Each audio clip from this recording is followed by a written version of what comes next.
Welcome to Faith Positive Radio with Dr. Joey Fawcett, the Christian business coaching conversation that increases your faith with greater joy at work so you love God and others more. Dr. Joey interviews Christian business professionals just like you to discover their secrets for working faith positive in a negative world. Welcome to Faith Positive Radio with Dr. Joey Fawcett. Hello, Faith Positive Nation. Dr. Joey Fawcett here with another episode of Faith Positive Radio. How cool to have you listening or watching today. We are absolutely excited to have someone whose life got rearranged in a moment. And maybe you are a person like that, or maybe you know someone like that, whose life got rearranged in a moment through an unforeseen circumstance that provided him with the opportunity to allow God to do some amazing work and to release him from the scars that held him back to become the man that he is today. So I am really excited, Faith Positive Nation, for you to meet my new best friend, Cody Byrns. Cody, welcome to Faith Positive Radio, buddy. Oh my goodness, thank you for having me. Delighted to have you. Your life changed in a moment. I don't know what we expect, advance notice, something like that. Lord, send me a memo and say that on this date, my life's going to change irrevocably. Maybe. But life doesn't work like that, does it, Cody? And your particular circumstance was, man, if there ever was a moment in which somebody's life changed, it was yours. What happened, Cody? Yeah, well, back in 2013, I was a children's pastor as well as a traveling children's evangelist. I did a lot of kids camps and things, and I also was a professional juggler and comedian. But I was a young man, 23 at the time, and life was going great. Just got back from doing mission work in Cuba. I mean, just having plans to continue to move forward in that calling of what I believe was God's plan for my life. And it was on May 31st, 2013. It was a Friday afternoon. I was having a meeting at a university. I was going to be doing a comedy and juggling bit. And then I was on my way back to my church office, stopped at a red light on the highway. I was rear-ended by a refrigerator box truck that did not stop. And on impact of this truck, and I mean, this was a very large truck. On impact of it hitting my vehicle, my car blows up into flames. So when the first responders came to the scene, just by the looks of it, they said it's a fatality. There's no way anybody could survive this. Oh, wow. But somehow or another, by the grace of Almighty God, they saw my hand move and they changed their plans. And so I'm going to give you a pause there if you want to say anything.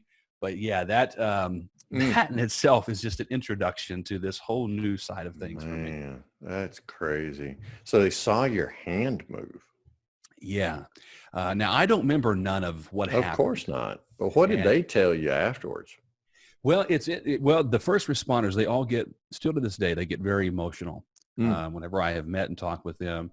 And they just say they're just, in all of their years of serving, whether it be a firefighter, police department, whatever they was active in, they all say the same thing. I've just never seen anything like this. And it's one of those accidents that still to this day, and I think will always stand out to them.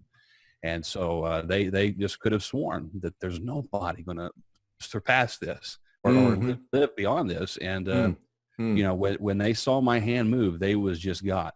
And so they instantly changed their plans.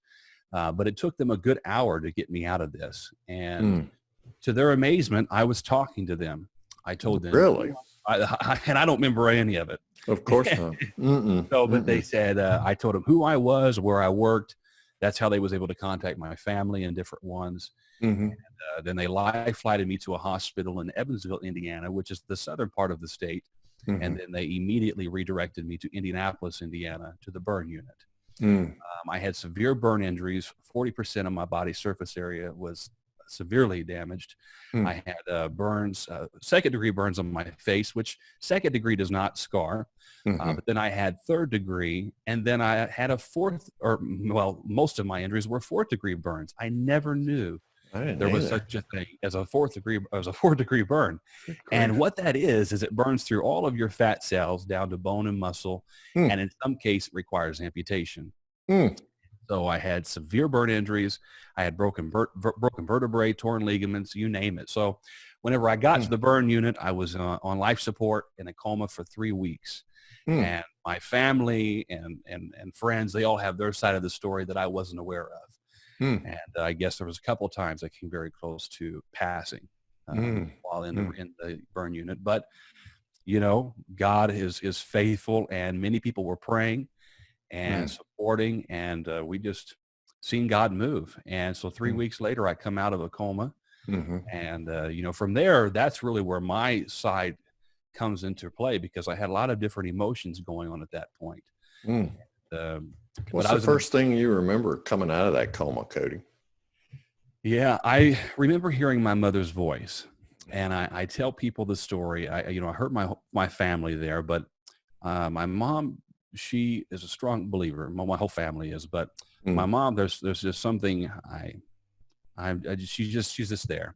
Nothing Mm. like a good praying mama. Mm-hmm. And she told me what had kind of happened. Mm. And as I'm just coming to trying to comprehend, still heavily medicated, Sure. but she told me, Cody, your ministry, your worldwide ministry has happened, because I've always had a big vision to want to help a lot of people Mm. and give hope to people. And she told me, she said, Cody, whatever you do not lose sight of your vision. Mm. Your ministry, your worldwide ministry has begun. Mm. And so Mm. it was her giving me those words of encouragement. However, there was still a lot that I was processing, and a Sure. lot I still didn't know until even a couple weeks after that. Mm. Mm. So she brought you up to date on what had happened, but then spoke that word of promise over you. Yes. And That's so amazing. but still, I was a young man, very traumatizing, Mm-hmm. because, I was in the burn, in the burn unit, but I was completely, I couldn't walk. I was laying in Mm. this bed, and I could only see certain parts of my body, and I was Mm-hmm. wrapped up like a mummy.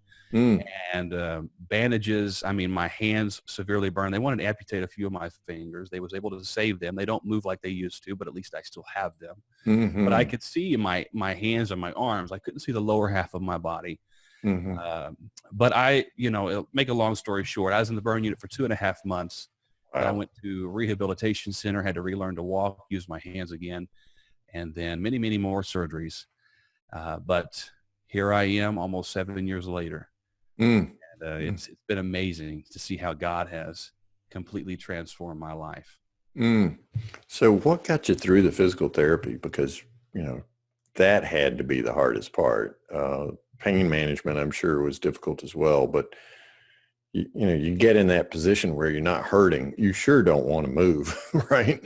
And so here in walks the physical therapist. Dude, you got to get up and we got to get you walking again. What got you through the trauma of learning to walk again? Oh my goodness. Well, I think, my family pushing me to get Okay. there, because All I right. certainly didn't want to do it. And the Mm. therapist, they knew Mm-hmm. that Cody's got to get up. He's got to start moving. Mm. And as much as I didn't want to, I just had to push through. And then another big part of my recovery was seeing my scars. Mm. And like I said, I could only see my arms and my hands for the longest time. But Right. whenever I could stand up, Mm-hmm. I wanted to see the full impact, because Mm-hmm. not only do I have scars on my arms and my hands, I have them on my lower back, Mm. my left leg, Mm-hmm. for the most part, not all of it, but for the most part, it's all burned Mm. down to it was 4th-degree burn. So there's Mm. like no fat cells on that. It's my skinny leg.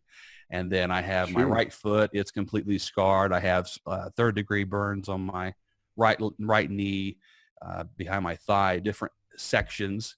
Mm-hmm. But, so I wanted to see that. Mm-hmm. And so Yeah. I had the nurses. I told them, I said, listen, I want to see my body.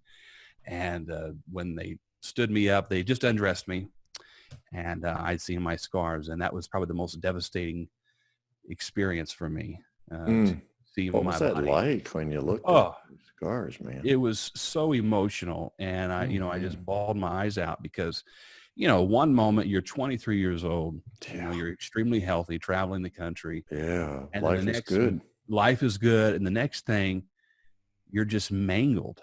Mm. You're physically deformed, Mm. and you're just like, oh my goodness, you never see this coming. And it was Mm-hmm. heartbreaking. It was devastating. It was probably one of the most difficult moments of my life. Yeah, it had to And be, man. How did you see, get through the pain? Because the physical therapy, and I'm sure you went through many, many, many skin grafts as well to get skin growing on your body, and that's always painful. How'd you get through all that pain? well, I mean, there's the physical pain, which Mm-hmm. certainly didn't feel good. They Mm-mm. say burn injury are the most severe uh, Absolutely. moments or painful injuries you can have. Yeah. And so the physical pain was very hard. Luckily, there was pain medicine, but still, yet even the pain meds weren't strong.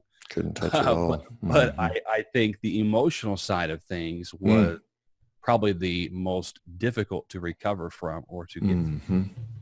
And a lot of that occurred because I did have that faith, that foundation built in my walk with Christ Mm-hmm. uh, early on. However, I Mm. still had questions. Why did Mm-hmm. God allow this to happen? Yeah. And then Why how do me? why me? All these different things. And so I Mm-hmm. think the emotional side of it was the most difficult.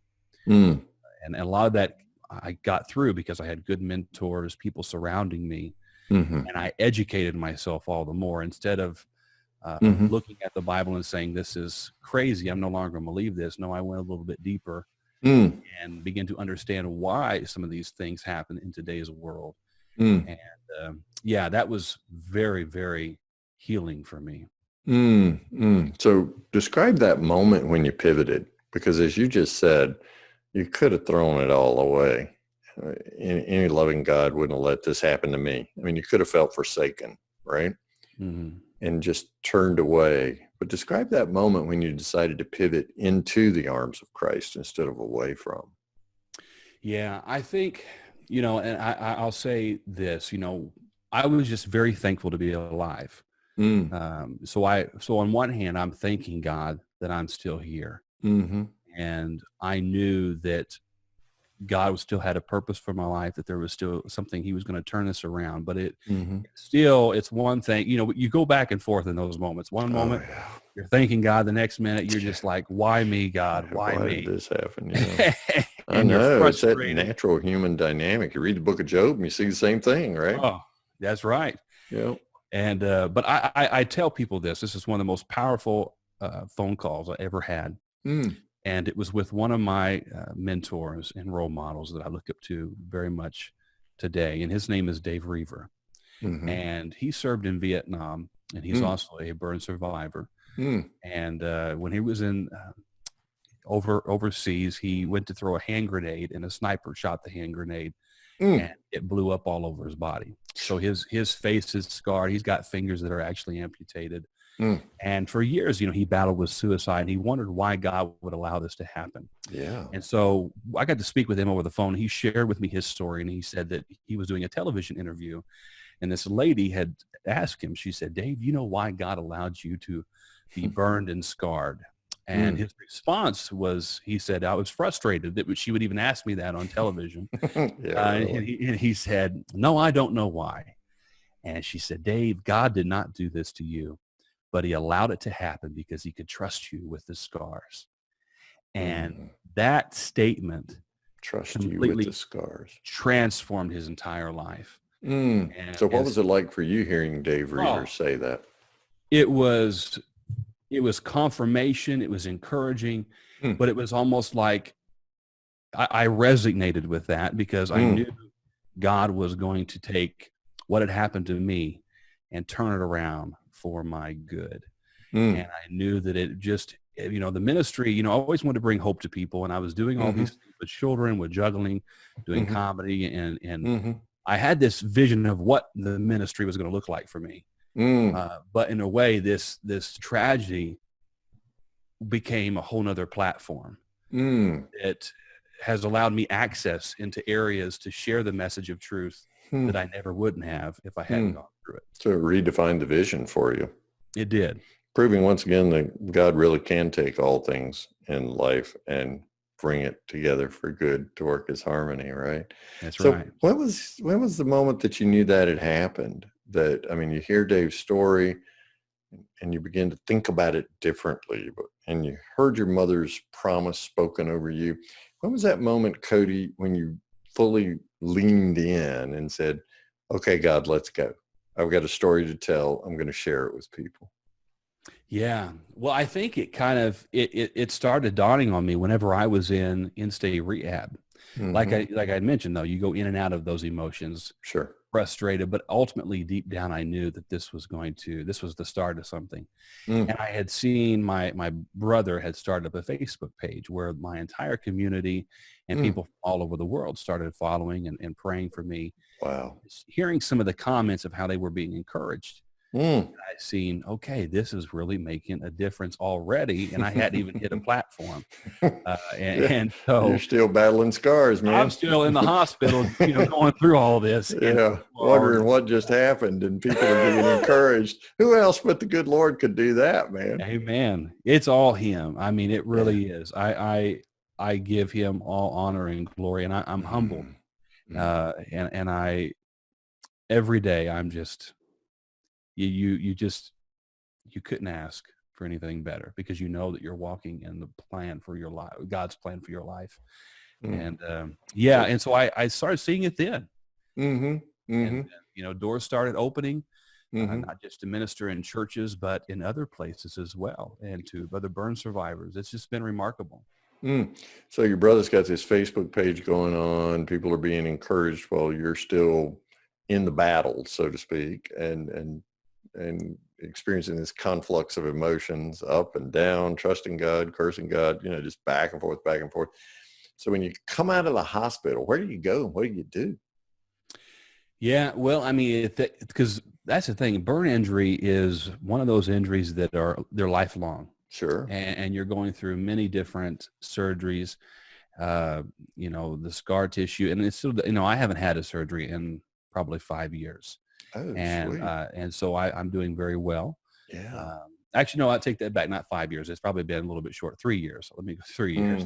I've had a couple. But they said well, as many surgeries as you've had, man. Yeah. It's amazing you can remember the dates at all. I lose track. Yeah, really. But it's, for the most part, I'm recovered as like, can be. But all right. But yeah. So you come out of the hospital, and what do you do?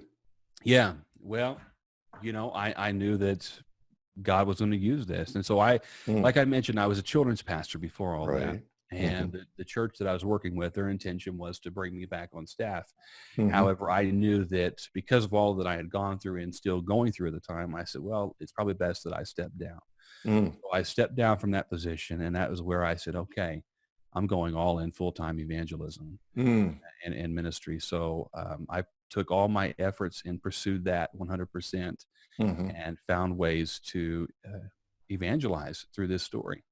Oh, wow. Amazing. Now, you mentioned you speak in churches and things like that, but you do some corporate gigs too, right?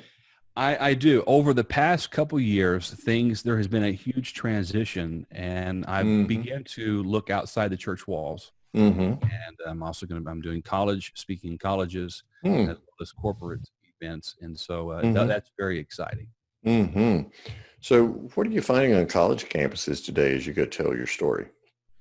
Well, surprisingly, they're very open to it. And I spoke at an event in Orlando, and there was just a couple months back, and they were very receptive to the message.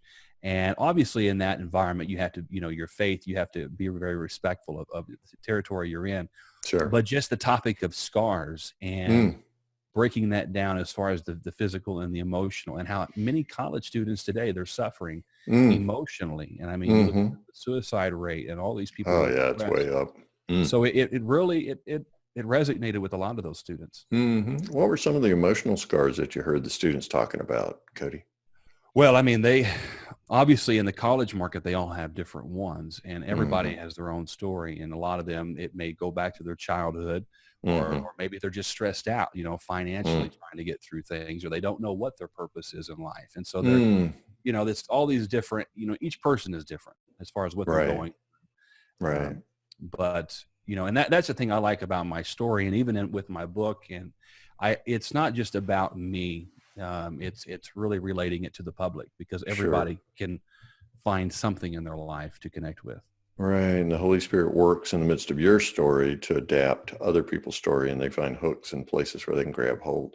You mentioned your book. The title of the book is Scar Release. And if you go to Cody's page on our website at getpositive.today, you can find a link there and capture all the information. Go get a copy over to Amazon. And also we'll tell you about a free gift that Cody has for you in just a minute. What was it like writing the book? Because, man, you had to go relive the crash. You had to relive all that experience, right? Yeah, it was very therapeutic in so many different ways. And, Sweet. it's my first book, and I hope to Uh-huh. write many, many more. Uh-huh. It's not a big book. It's very conversational. Uh-huh. And I wanted to, like I said, I want to look at my story. It's not just about me. It's Mm. about how my story can help you where you're at. And so there's a lot of analogies and metaphors that relate to Sure. people. And so it challenged me Mm. to look outside myself and see how I can Mm-hmm. really um, relate to the people. And it was just awesome. I loved it. I Mm-hmm. loved every part of the experience. Mm-hmm. Oh, that's awesome. So, Scar Release is the name of the book. What are some of the things that Faith Positive Nation could take away from this conversation today, Cody, about how to release those scars, particularly the emotional, spiritual ones? Yeah, I always tell people that scar release is based after a surgical procedure in the burn Mm-hmm. unit. Mm-hmm. And as a burn survivor, you deal with contracture scars. Mm. And when a contracture scar occurs over the top of a joint, it can limit the mobility of that joint. Sure. And so in order to free the scar or allow you to be mobile again, they go in, they cut the scar at its root. Mm. And so I use that and connect it to everybody as a whole. Mm. In life, we often find ourselves scarred, whether physical or emotional. Mm-hmm. And a lot of times those scars can occur over areas of our life where we're very active, whether it be Mm. in our family, our job, Mm-hmm. our ministry, whatever it may be. And sometimes those scars, if not dealt with properly, they Mm. can limit the mobility of Mm-hmm. what we're doing in life or where we're headed in Mm-hmm. life. And Mm-hmm. so I always encourage people, get freed up from that scar, go to Christ and allow him Mm. to set you free Mm. and be mobile and don't allow what happened yesterday to stop you from what can happen today. Mm. Yeah, and you got to cut it at the root, right? That's right. That's yeah, you got to go right into it. This is not something you can do at the surface. You got to No. go all in and allow Christ to heal you from the root of that. That's beautiful. Cody Byrns is my guest today, Faith Positive Nation. The name of the book is Scar Release. Cody, tell us about how we can try before we buy. Absolutely. On my website, CodyByrns.com, that is CodyByrns.com. They can go on there. There is a tab on there that says Scar Release Book, Mm-hmm. and they are able to download the first chapter for free, and as well as a study guide that they can use as they read the book. And Oh, so cool. try it out. And there's also reviews on there, people that wrote reviews. My mentor who I was telling about in this, Dave Reaver, he wrote a review of it. And just try it out. And I really hope that it blesses and ministers to you. Wonderful. So CodyByrns.com, and just go there, get your free first chapter and the study guide also. Man, that's got to be a great peek inside the book, so I know what my takeaways are and how I can make application of the book. And as I mentioned, CodyByrns.com is on his page on our website at getpositive.today. So if you're out and about, walking through the neighborhood, walking your dogs, whatever it is you're doing right now, don't have a place to write it down, just go to getpositive.today. Put in Cody, C-O-D-Y, and search for that, and that'll take you right to his page on our site. Cody Byrns, Faith Positive Nation, always wants to know from our guest about a favorite Bible verse or Bible passage. What's yours and why? Yes. Well, I already kind of give you a sneak peek as far as in this You interview. did. And I see, Romans 8:28, and we know that in Mhm. all things, God works together for the good of those who love him and are called according to his purpose. And I have seen that to be true in my life. He has taken one of the most worst experiences I think a person can ever go through. However, there's always something more. But he has transformed it and he's turned around for my good. Mm. And, I think pain is one of our greatest teachers. I'm quoting somebody, don't know that off the top of my head, but I look at it now as one of the greatest blessings. And I wouldn't trade it for nothing because it taught me so much about life. And God has helped thousands of people already. And it's still very early. But and for that, I'm very grateful. Mm. Well, man, you have certainly redefined all things for a lot of us because we would have never thought sitting at an intersection to get rear-ended by a refrigerated box truck and your vehicle catch on fire, that all things would include that, but it does. And you're just a living testimony. I thank God for mercy for you. And I just want you to know I admire your perseverance and your ability to persist in the face of all this adversity. Your encouragement and your hope is a message that we in Faith Positive Nation need right now. So I want to thank you for sharing your story. Go over to CodyByrns.com, get that free sample chapter. Go to Amazon and get the book Scar Release. Cody, thank you so much for the gift of your time. And man, I love your spirit. Just thanks for sharing your story with us today. And we pray God's blessings on you and everything you touch. Oh, thank you so much. It is an honor, and I have truly, truly enjoyed this. Thank you. Thank you, my brother. God bless you. God bless you. Thanks for listening to Faith Positive Radio, the Christian business coaching conversation that increases your faith with greater joy at work so you love God and others more. Suggest guests and ask questions when you email Dr. Joey at info@getpositive.today. And be sure to get your free gift of the 5 positive business conversations to have today coaching program at getpositive.today. Until next time, may God bless you with everything your heart can hope for and more than your mind can imagine.